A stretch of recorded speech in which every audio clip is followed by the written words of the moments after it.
अगर मैं आपसे कहूं कि जापान के हिरोशिमा और नागासाकी पर जो परमाणु हथियार गिराया गया था, उस परमाणु हथियार को बनाने वाले ओपेनहाइमर साहब जो थे, वो भगवत गीता से इंस्पायर्ड होकर इसे बना पाए थे, तो क्या आप यकीन करेंगे? ओपेनहाइमर वो साइंटिस्ट जो इस बात को लेकर डर रहे थे कि अगर ये एटॉमिक बम बन गया तो फिर दुनिया पहले जैसी कभी नहीं रहेगी, और इसीलिए इसको बनाने से वो बार बार बच रहे थे। उनकी आत्मा उन्हें वो ताकत नहीं दे रही थी, वो शक्ति नहीं दे रही थी कि वो इस पर आगे काम कर सके। और यहां पर उन्होंने श्रीमद् भगवत गीता पढ़ी, जिसमें भगवान श्री कृष्ण के संदेशों को पढ़ा समझा, और एटम बम बनने के बाद जब तबाही मची, लाखों लोगों की मौत हुई, तो उन्होंने बताया कि ऐसा क्यों हुआ था, और उसके उदाहरण में भी श्रीमद् भगवत गीता का एक श्लोक जो है उसका जिक्र उन्होंने किया। हालांकि ओपेनहाइमर जो है वो भारत के प्रथम प्रधानमंत्री पंडित नेहरू के भी काफी करीबी हुआ करते थे। इनका भारत से एक बेहतरीन रिश्ता था।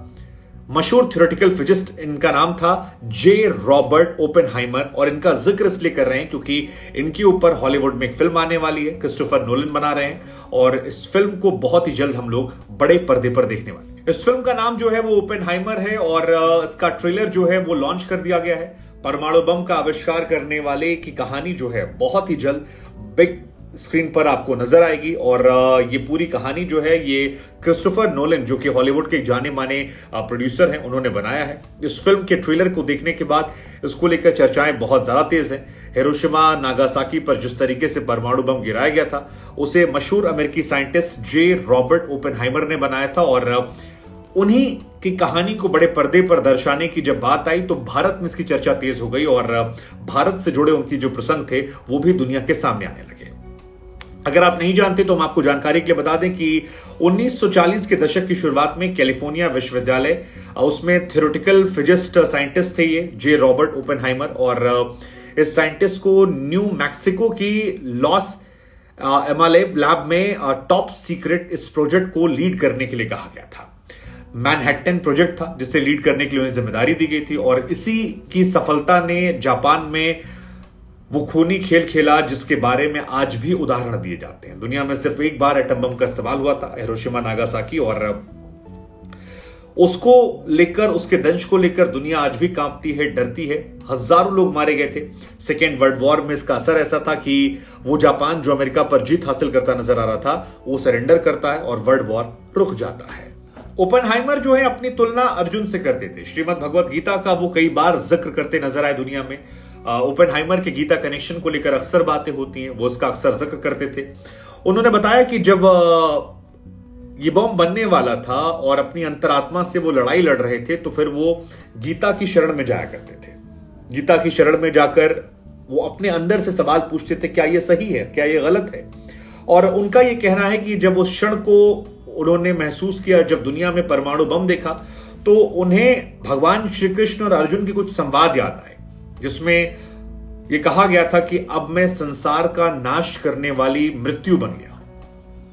कई बार वो अपनी तुलना जो है वो भी अर्जुन से किया करते थे, और उन्होंने ही इस बात का जिक्र किया। बाद में उनके ऊपर जब किताबें छपी, तमाम आर्टिकल्स आए, तो इतिहासकार थे जेम्स हेजिया, उन्होंने भी बताया कि गीता से इन्होंने अपने को काफी रिलेट किया था। इसे उन्होंने संस्कृत में पढ़ा।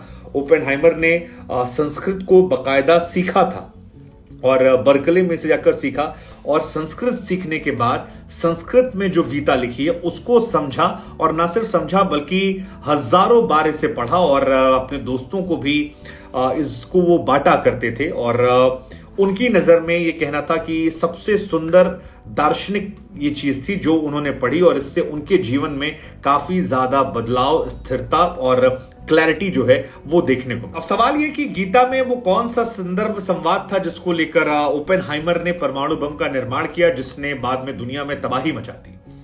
तो ओपेनहाइमर जो है वो उसका जिक्र करते हैं कृष्ण और अर्जुन के साथ संवाद को लेकर, जिसमें अर्जुन हिचकिचा रहे थे अपनों पर तीर चलाने के लिए, उनका वध करने के लिए, लेकिन फिर उन्हें कृष्ण ने समझाया कि देखो अर्जुन, योद्धा का धर्म जो है वो युद्ध लड़ना है, और कई बार बड़ी चीजें बचाने के लिए कुछ छोटे नुकसान सहने पड़ते हैं। जिस तरह अर्जुन को धर्म ने उसे घातक धनुष के जरिए अपनों पर और अपने रिश्तेदारों पर निशाना साधने के लिए कहा गया था, वैसे ही इनका यह मानना था ओपेनहाइमर साहब का कि गीता ने उन्हें यह समझाया कि अगर अमेरिका को बचाना है, अगर विश्व युद्ध को खत्म करना है, तो उन्हें भी अर्जुन की तरह अपनों पर तीर चलाने पड़ेंगे, मानवता का थोड़ा नुकसान करना पड़ेगा, लेकिन इससे बड़े पैमाने पर शांति आएगी और उनके कर्तव्य को लेकर जो उनकी असमंजस की स्थिति थी उसमें उनकी क्लैरिटी आ जाएगी। हालांकि यह भी बड़ा दिलचस्प है कि बम बनाने और इसके परिणामों के बाद उन्हें लगा कि उनके हाथों में खून आ गया है और बाद में ओपेनहाइमर साहब जो हैं वो अपने ही बनाए परमाणु हथियारों के कट्टर आलोचक बन गए।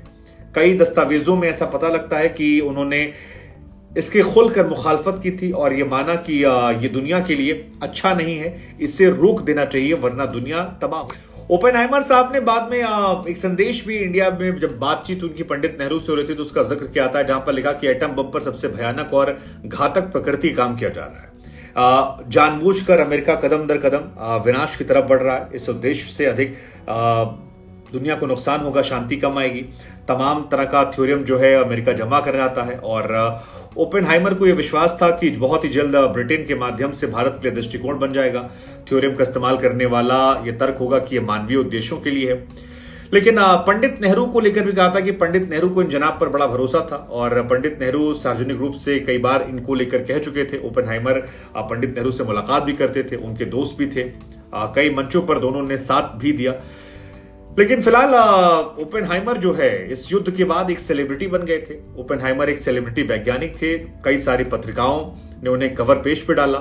1954 में उनकी लाइफ में एक ऐसा इंसिडेंट हुआ जिससे वो उबर नहीं पाए। दरअसल तमाम लोगों ने उनका विरोध किया और कहा कि युद्ध के उन्माद की वजह से अब दुनिया में शांति नहीं आएगी। तमाम लोगों ने कहा कि इनकी वजह से दुनिया जो है वो अस्त व्यस्त हो गई है और इस वजह से बाद में वो सपने में भी इसको लेकर परेशान होते थे।